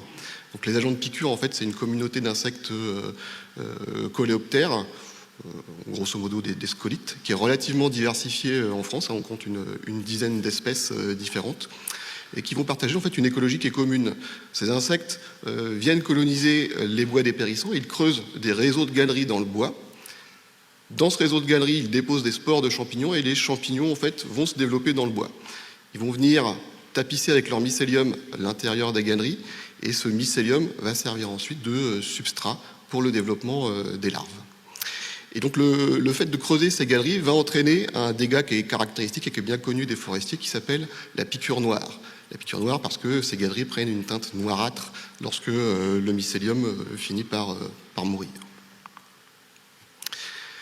Et la piqûre noire, bon, c'est pas un phénomène nouveau, c'est un phénomène qui est bien connu des forestiers, mais qui était plutôt cantonné jusqu'à présent à des grumes qui étaient laissées en bord de parcelles un peu trop longtemps en forêt. Et ce qu'on observe actuellement, en fait, c'est une augmentation de la fréquence de ces attaques. On voit aussi que les attaques touchent de plus en plus des arbres sur pied, ce qui n'était jamais observé auparavant. Alors, des arbres qui présentent des symptômes de dépérissement plus ou moins forts. Et ces dégâts vont concerner des chênaies d'exception qui fournissent des bois à haute valeur.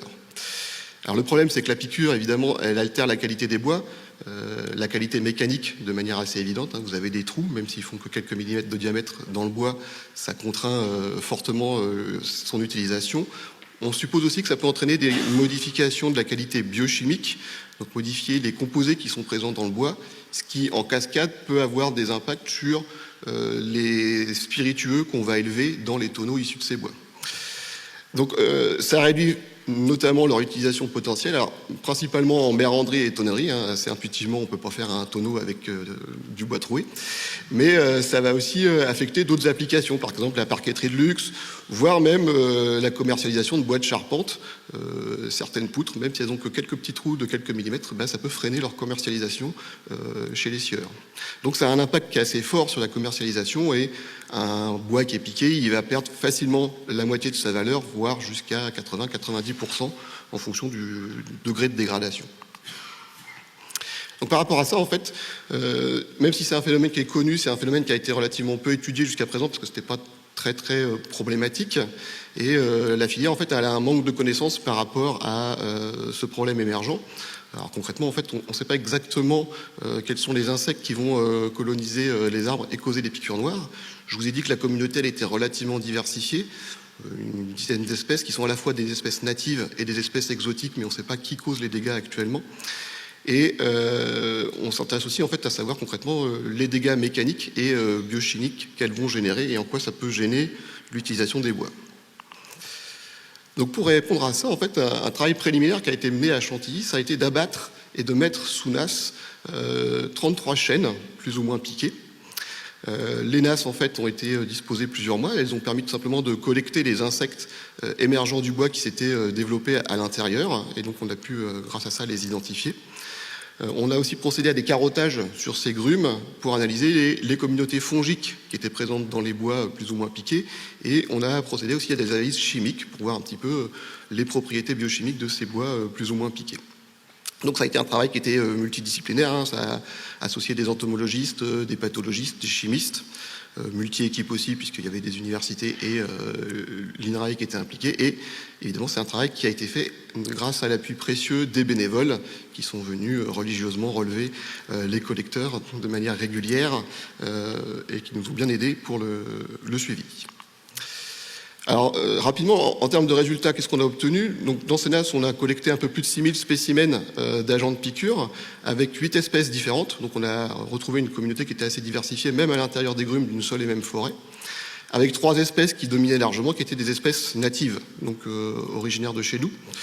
On a observé des dégâts qui étaient assez significatifs au niveau du bois, avec des galeries qui descendaient en moyenne à 6 cm, et donc, vous voyez, qui vont pénétrer dans le bois de cœur, qui est la partie économiquement intéressante de la grume de chêne, avec certaines galeries qui pouvaient descendre jusqu'à 20 cm de profondeur. En termes de champignons, donc on avait des communautés qui étaient très complexes. En termes de composés biochimiques, on voyait qu'il y avait des variations assez importantes entre grumes.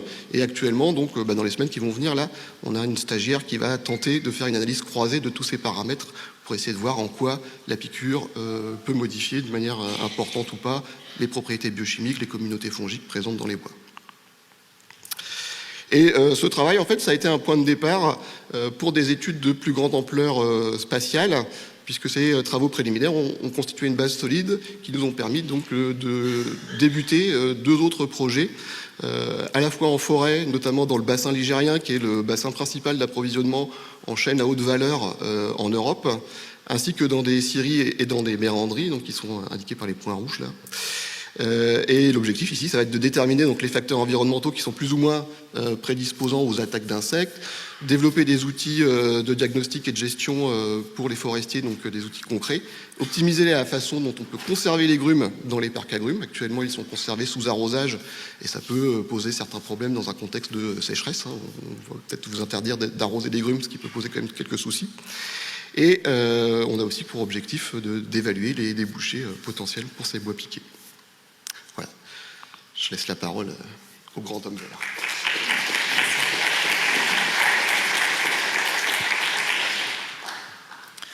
Bonjour à tous. Alors moi, je vais faire un peu l'inverse dans l'association de malfaiteurs. Je vais m'occuper que d'un seul petit malfaiteur qui fait beaucoup parler. Donc c'est le hanneton. C'est un insecte qu'on voit régulièrement à Chantilly, qu'on voit un peu partout. Ouais, ça va. Et en fait, cet insecte, surtout ce que je voudrais vous faire passer, c'est comment on a appréhendé un insecte qui est au départ un insecte forestier, endémique, qui est partout présent dans les forêts d'Europe, et qui, un jour, est devenu complètement épidémique et qui a infesté une forêt, et d'autres forêts en France et en Europe, et comment on transforme le raisonnement du forestier et du scientifique pour essayer d'en apprendre un peu plus et d'accompagner le gestionnaire pour cette partie-là. Donc, cet insecte endémique, je vous dis, partout présent, je vous le décris rapidement. Donc, il consomme des feuilles, 1 mois par an, en gros, 1 mois tous les 4 ans même, et tout le reste du temps, il passe dans le sol et il consomme des racines. Et c'est à ce moment-là qu'il pose problème, puisqu'on a une vieille forêt de chêne, sur des sols apparemment pas si faciles que ça, dans des climats plutôt difficiles aussi, donc on souhaiterait renouveler, et on a un insecte qui mange toutes les racines fines, et en particulier dans les faibles profondeurs, donc il va manger surtout les petits plants qu'on va réinstaller et la nouvelle régénération. Donc il nous freine complètement tous nos renouvellements, et donc aujourd'hui c'est un problème. Donc, si on prend l'exemple de Chantilly, donc on les a vus voler en 2024, et là pendant 3 ans jusqu'en 2028, on ne va plus les voir du tout, sauf que nous les forestiers, on va voir les résultats, c'est-à-dire des semis qui disparaissent, des plants qu'on n'arrive pas à installer, et une diversité qui va être fortement impactée. Donc, avec la recherche en général et avec toutes les connaissances qu'on a eues, on a essayé de savoir ce qu'on savait déjà sur cet animal-là, savoir que c'est juste un insecte au départ, je vous dis, endémique, qui fait simplement partie de la biodiversité. Donc il est très connu, mais il n'est pas connu comme ravageur. Donc on découvre en même temps que tout le monde, et donc c'est pas très facile. Donc les premières études qui ont été faites, ça a été sur sa niche écologique. Donc sa niche écologique, c'est les sols sableux, profonds, secs. Donc on est pile dans la niche à Chantilly. Il y a d'autres forêts en France aussi, mais Chantilly en fait largement partie. Ce qu'on s'est aperçu aussi, c'est au niveau de son comportement. Où est-ce qu'il va? Comment il vit? Alors il mange du chêne dans sa période de vol. Dans sa partie racinaire, il a des choix sur sa localisation de ponte. Et la ponte, elle se fait surtout, hein, là on le voit dans le graphique qui est à l'écran, surtout dans les milieux très ouverts. Si vous avez un milieu que le forestier nomme de fourré, très dense, faut imaginer 2 mètres de régénération naturelle ou 2 mètres de ronces, il y pond pratiquement plus. Donc il a un espace qu'il choisit. Donc à nous de voir comment on peut le fabriquer, cet espace-là, pour l'éloigner de nos zones de régénération, ou au contraire construire peut-être des zones martyrs où on va l'accueillir un peu plus. Voilà. Donc une chose intéressante sur la gestion. La deuxième chose, c'est son alimentation. Qu'est-ce qu'il mange et comment ça fonctionne dans sa vie? Alors il mange de tout, donc c'est assez simple. Par contre, quand on étudie plus finement les espèces qui consomment, ça a été fait en laboratoire par les Polonais, parce qu'on n'est pas les seuls, je vous dis, à avoir le problème, sa fécondité, elle est maximale quand les femelles mangent du chêne. Donc une femelle qui consomme du chêne, elle fait beaucoup plus d'œufs que si elle mangeait du bouleau ou du charme. Ça veut dire, et c'est pareil pour les racines. Les racines, les larves, elles vont pratiquement mourir si elles consomment, enfin en labo, elles meurent si elles consomment de l'aulne, et la moins grande mortalité, on va dire, elle se fait sur le chêne aussi. Donc ça veut, alors je vois Daisy qui pleure. Ça veut dire que le chêne, c'est vraiment la niche du hanneton, mais c'est aussi tout le reste de la connaissance à dire qu'il nous faut des forêts plus mélangées dans les étages de végétation, comme le disait Jean-Christophe, comme le forestier le souhaite aujourd'hui, avec une forêt beaucoup plus variée. Le hanneton, il ne va pas réfléchir à ce qu'il mange ce qu'il a devant lui. Donc si on lui propose pas 100% de chêne, mais une différence, plein de variétés, eh ben, il va automatiquement s'autoréguler. Donc il faut qu'on cherche plutôt ces pistes-là, d'une niche d'accueil et d'une alimentation qui nous permettrait qu'ils reviennent à un niveau plus d'équilibre, et ce serait plus simple pour tout le monde. Voilà. Donc ce qu'on ne sait pas aussi, il y a plein de choses qu'on ne sait pas, c'est combien il y en a. C'est-à-dire, le problème, il y en a beaucoup, un peu, passionnément, la folie, on ne sait pas trop. Mais pour l'instant, aujourd'hui, on ne sait pas l'évaluer. Donc, compter les larves dans le sol, on va encore reciter les bénévoles et encore les remercier.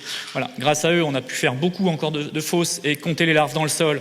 On a pu montrer que statistiquement, on ne peut pas avoir de valeur sur cette donnée-là. Donc on ne peut pas chiffrer et voir évoluer une population de larves dans le sol. Ça ne marche pas, c'est trop compliqué. Les adultes, au moment du vol, on a commencé des campagnes de piégeage, mis en route des systèmes de piégeage. Donc on a développé des pièges, développé des hormones de capture pour ne capturer que cet insecte-là, ne pas avoir de capture accidentelle. Et donc on avance sur cette progression-là. Aujourd'hui, on est plutôt en train de chercher quel type de peuplement nous permettra de bien standardiser les populations de hannetons, des choses comme ça. Pour l'instant, on n'est pas capable de dire si on est au début de la vague ou à la fin de la vague. On peut pas trop le savoir. Ce qu'on ne sait pas non plus, c'est sa place dans les arbres adultes, dans le dépérissement. On sait très bien que c'est capable de tuer les petits arbres. Sur les grands arbres, on n'a aucune donnée et on n'a rien du tout.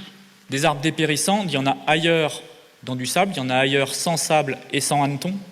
Donc 2 diapos, donc 2 minutes. Et donc on est du dépérissement, on en a partout. Quelle est sa place dans le dépérissement? Et donc ça, on a Nathalie Breda de l'INRA de Nancy qui est en train de chercher ça et qui fait ce travail-là sur de la dendrochronologie.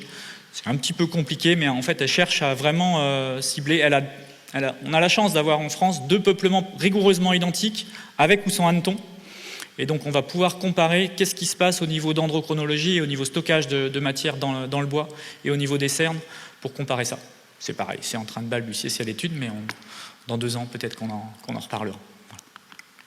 Et pour Chantilly, là, c'est plus pour accompagner les gestionnaires. On a installé 2 petits dispositifs. Alors, celui qui est à votre gauche, voilà. Celui qui est à votre gauche, c'est pour voir ce qui se passe si on enlève le hanneton de l'équation. Donc, on a bâché le sol, protégé le sol, pour empêcher le hanneton de rentrer dans le sol et qu'on n'ait pas de larves. Donc, on veut voir si, dans ce même climat, dans ce même sol, que devient une plantation sans le hanneton. Et de l'autre côté, c'est un dispositif où, à l'inverse, on prend une plantation existante, et là, on va voir si le fourré, ce milieu, vous voyez, on a une zone qui est dans le bas de la parcelle, qui est sans travaux et très sale. Donc là, on est justement dans les gros ronciers, difficiles d'accès pour tout le monde. Qu'est-ce qui s'y passe et comment se développe un chêne par rapport à la partie nord, qui est très, très chaude et très, très sèche, parce que le soleil donne à plein sur un sol complètement découvert. Donc voilà les suites, et on va vous étudier ça et vous donner la réponse.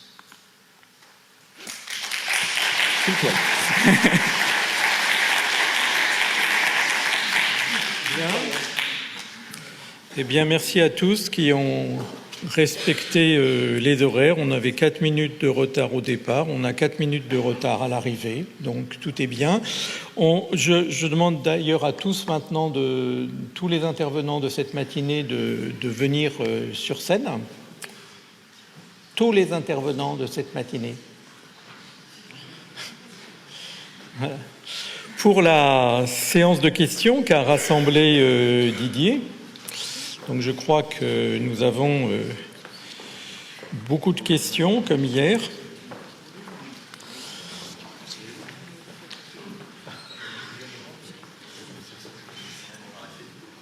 Donc je crois qu'il y a assez de chaises, assez de fauteuils, sauf pour les plus vaillants qui resteront debout. Aïe, aïe, aïe. Non, mais prenez. Personne n'ose s'asseoir. Jacques, il faut que tu fasses preuve d'autorité, là. Non, mais ce sera plus pratique si vous vous asseyez, parce que les micros sont pas Bien. d'excès de politesse. Pour ne pas perdre de temps, On est en train de perdre du temps par ces excès de politesse. Bien. Voilà. Alors, beaucoup de questions. J'ai plus d'une trentaine de questions, donc on sera de nouveau incapable de les passer toutes dans le temps qui nous est imparti. Bon, j'ai essayé de les regrouper pour certaines. Alors, il y a d'abord une question que j'ai compris hier, il ne fallait pas poser, donc je vais la poser. C'est celle sur les chasseurs. Alors j'ai compris que c'était un peu compliqué, donc j'ai plusieurs questions autour des chasseurs, mais en gros ça regroupe la question, est-ce qu'ils ont une action positive ou négative dans la forêt de Chantilly? Alors, en particulier des questions autour de la chasse à courre, est-ce que ça a un rapport avec la gestion des forêts? Et puis plus généralement, travaillez-vous sur les ongulés? Sur quoi se basent vos études? Avez-vous des suivis des cervidés? Si oui, comment? Etc. etc. Donc, alors, je vais répondre tout de suite. Je me prêtais à aller te parler en disant tu poses des questions sur tout, sauf sur la chasse, et en particulier pas sur la chasse à courre. Donc merci. Voilà. Je vois que le duc d'Aumale serait content. La liberté de penser est respectée. On en parle dans la deuxième partie. Bon, très bien. Donc on ne répond pas à la question. Alors, non, on reporte la question. Très bien, je la garde en mémoire. Une question qui a eu beaucoup de votes positifs sur comment, à notre échelle, alors le nôtre est défini par la personne qui a posé la question qu'on ne connaît pas, pouvons-nous apporter notre pierre à l'édifice pour permettre à cette forêt de continuer de s'adapter face au changement climatique? Et puis des questions autour de l'action des bénévoles, etc. etc. Voilà. Donc est-ce qu'on peut... Bien, tu peux le dire ici. Enfin, vous m'entendez là? Oui, oui. En fait, ça a été dit ce matin, c'est un travail collectif. Donc si nous regardons nous-mêmes les bénévoles, on s'est rendu compte qu'on avait beaucoup appris au contact des forestiers, des chercheurs, des responsables du château, de l'Institut. Et grâce aussi aux travaux qui ont été menés sur le terrain, on comprend mieux là où peut aller la forêt. Et du coup, on est toujours partant, pour répondre à votre question directement, qu'est-ce qu'on peut apporter? Nous, on peut apporter que l'on a planté 18 essences différentes sur une parcelle et que nous suivons ces essences. C'est des essences qui viennent du sud. On a parlé hier de la migration assistée. Et maintenant, on entretient ces parcelles. Il y a des chênes qui viennent là aussi de différentes régions d'Europe et du sud de la France, et on regarde comment ils évoluent. On voit déjà des choses, et donc quelque part, on a une approche qui est un peu plus positive que celle que l'on avait il y a 5 ans. Et quand on dit ensemble sauvons la forêt de Chantilly, je pense qu'on est de plus en plus convaincus qu'on va sauver cette forêt, même si demain c'est une forêt qui sera différente de celle que nous avons aujourd'hui. Donc on apporte au quotidien, et les gens qui critiquent sur les réseaux sociaux, nous les invitons à nous rejoindre, à venir passer une journée sur le terrain avec nous. Ensuite on fera un petit pique-nique et c'est très sympathique. Et elles ne critiqueront plus. Bravo. Je vais juste compléter ce que vient de dire Jean-Charles, parce que c'est vraiment important. Alors, je vais en mettre une couche sur les chasseurs. Non, mais quand vous avez, au fond d'une fosse qui fait 3 mètres de profondeur, quelqu'un qui sauve des grenouilles, un chasseur, un scientifique, et on est tous sous la pluie ou sous la neige, en train de prélever du sol, ben je vous garantis que là, le dialogue se fait. Voilà. Et ça se fait très bien. Et le deuxième point, et auquel je crois beaucoup, c'est que le deuxième rôle derrière de des citoyens là, qui ont participé si gentiment à tout ce qu'on a fait, c'est que je crois beaucoup à la tâche d'huile. C'est-à-dire que on peut faire autant de communication qu'on veut dans les journaux, à la télé, mais la meilleure façon de diffuser ce que c'est la recherche, la démarche scientifique, comment fonctionne un écosystème forestier, ça se passe en famille. Ça se passe quand vous êtes allé sur le terrain et que vous en discutez, et puis vous devenez passionné et vous devenez d'un citoyen ambassadeur de la recherche. Et ça, c'est extrêmement important. Merci. Alors, une autre question sur les collaborations scientifiques. Alors, y a-t-il des échanges et des collaborations scientifiques nationales ou internationales avec des gestionnaires de forêt qui se trouvent dans les mêmes conditions, avec les mêmes problèmes que la forêt de Chantilly? Je peux répondre de façon générale. On a considéré, et c'était quelque chose qui était de tout début, je me souviens du général Millet qui le disait, on commencera à parler quand on aura des choses non pas à dire, mais qu'on aura faites. Et donc, on est sur une phase de quelques années où on fait la première synthèse, et là, on va sans doute maintenant pouvoir aller voir ailleurs, mais je pense que, surtout à la matière internationale, pour la ramener, il faut avoir des choses dans les poches. Donc on attendait d'avoir les poches pleines avant de dire ce que l'on a fait. Je peux compléter sur une thématique un peu isolée. Le hanneton, on a démarré avec Chantilly et avec d'autres régions en France très isolées, et aujourd'hui on a des groupes de travail complètement européens avec des chercheurs européens. C'est de la Pologne, c'est de la Hongrie, c'est de l'Alsace. C'est pas un pays étranger l'Alsace, hein. Mais ils ont du hanneton. Voilà. Et on travaille complètement en communauté. Et aujourd'hui, les idées, elles sont complètement groupées et en permanence reliées. Je voudrais juste ajouter quelque chose, parce que le directeur du PEPR Forest est ici, c'est Christophe. Et en fait, Chantilly, qu'on vous présente aujourd'hui, mais il y a beaucoup d'autres territoires d'expérimentation en France et puis aussi en Europe. L'Europe, il y en a plus de 1000. Où voilà, on essaye d'implémenter des solutions. Et puis on essaie de se parler, parce que les expériences positives de l'un peuvent faire des expériences positives ou négatives chez l'autre. Et donc le fait de se parler et d'avoir un réseau de territoires d'expérimentation, donc ce réseau est géré par le PEPR Forest pour la France, mais il y en a d'autres à l'échelle européenne avec qui on travaille. Et on reçoit quand même. Il y a quand même, c'est plutôt sous forme de corporation. Par exemple, en 2024, nous avons reçu l'Assemblée générale de PEFC International, mais également des corporations de propriétaires forestiers privés.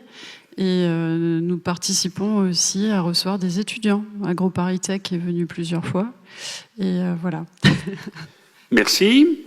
Alors, la sécheresse ou le changement climatique, on en a beaucoup parlé. Est-ce que c'est la raison unique des problèmes de la forêt de Chantilly? Je l'ai dit dans la présentation,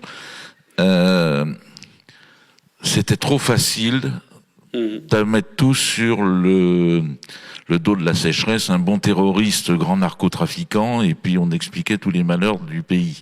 Donc, il est évident que la sécheresse a été un révélateur non pas de fragilité, mais de limite. Et ensuite, je pense que je vais laisser d'autres... chacun a trouvé... Quand on ne va pas bien puis qu'on va voir un spécialiste, le spécialiste trouve toujours que c'est sa spécialité qui explique ce pourquoi on est malade. Et ensuite, il faut revenir au médecin de famille. Mais bon... Ouais, mais en fait, c'est ça. C'est que quand on a commencé le travail sur Chantilly, moi venant des sciences du bois ou du sol, enfin, bref, je disais, ça vient du sol. Et puis Aurélien disait, non, mais ça vient des insectes. Nathalie, elle disait, non, mais ça vient de la faim en eau, de la soif en eau, ou la faim en carbone, etc. Et en fait, c'est une combinaison de tout ça qui fait qu'on arrive à cette complexité.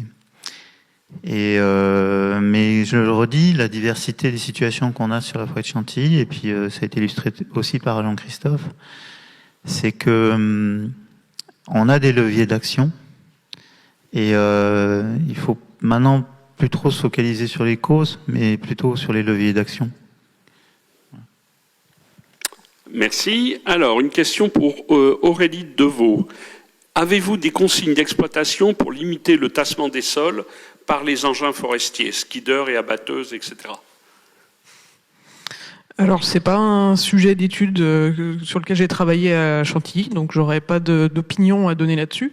C'est quelque chose qui est très étudié. Quelles sont les conséquences du tassement ? Et je sais qu'il y a des normes maintenant qui sont utilisées par l'ONF. On sait qu'un trop fort tassement il y a des types de sols qui sont extrêmement sensibles et sur lesquels il faut être très prudent, d'autres qui le sont beaucoup moins.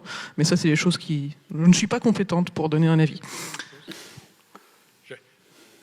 Simplement, c'est un excellent sujet là que vous abordez parce que ça sera abordé peut-être plus tard, les cloisonnements.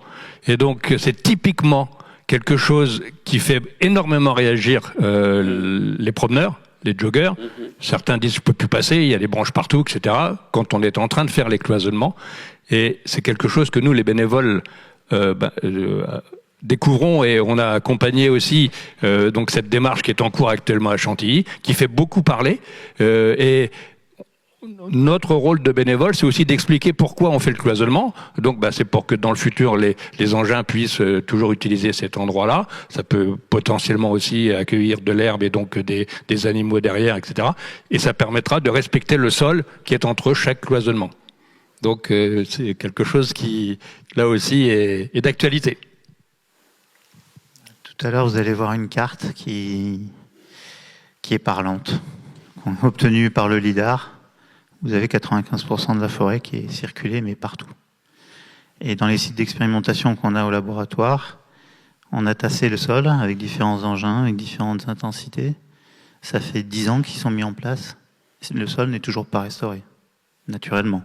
Même si on l'aide, même si on essaye de faire en sorte que les vers de terre augmentent leur activité, etc. Au bout de 10 ans, c'est toujours pas fait. Et donc, on voit encore les traces des exploitations qui ont eu lieu il y a 50 ans au LIDAR.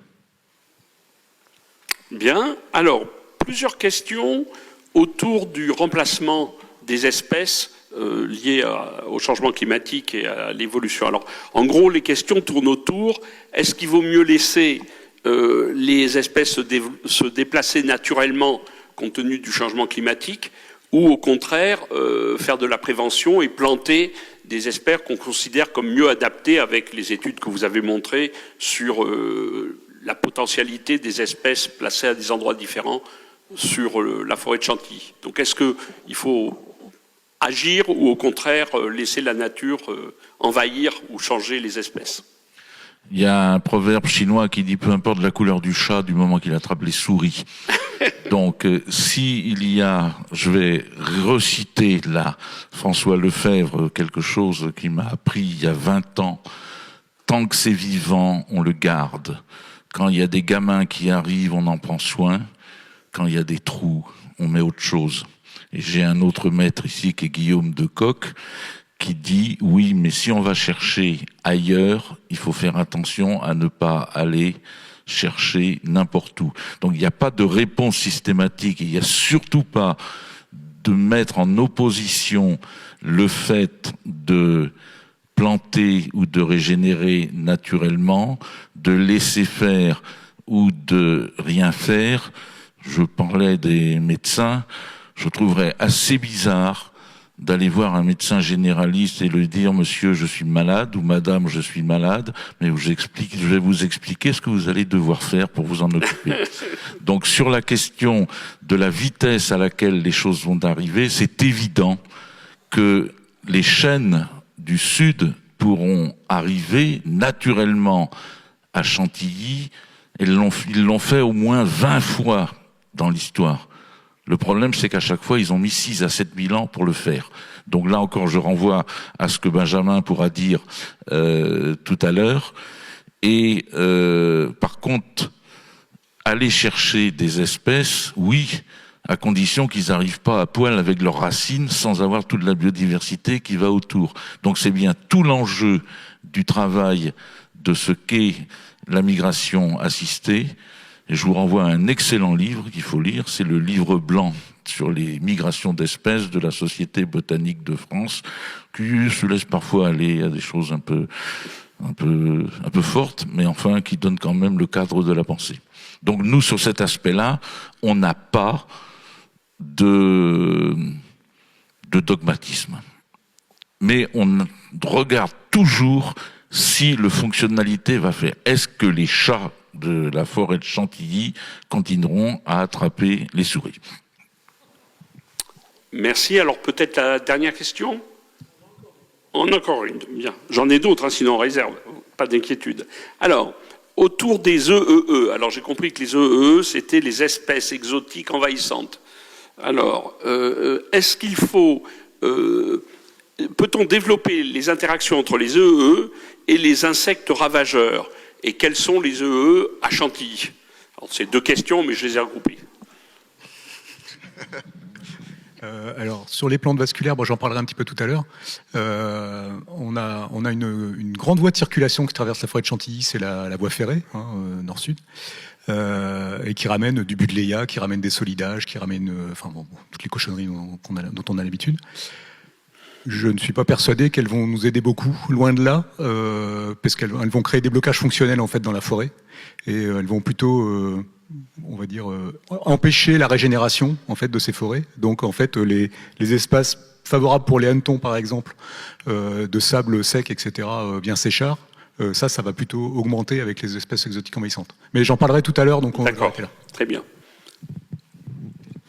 On arrête là ou j'en ai encore un peu. Bon, alors sur les hannetons, justement, des questions autour des hannetons.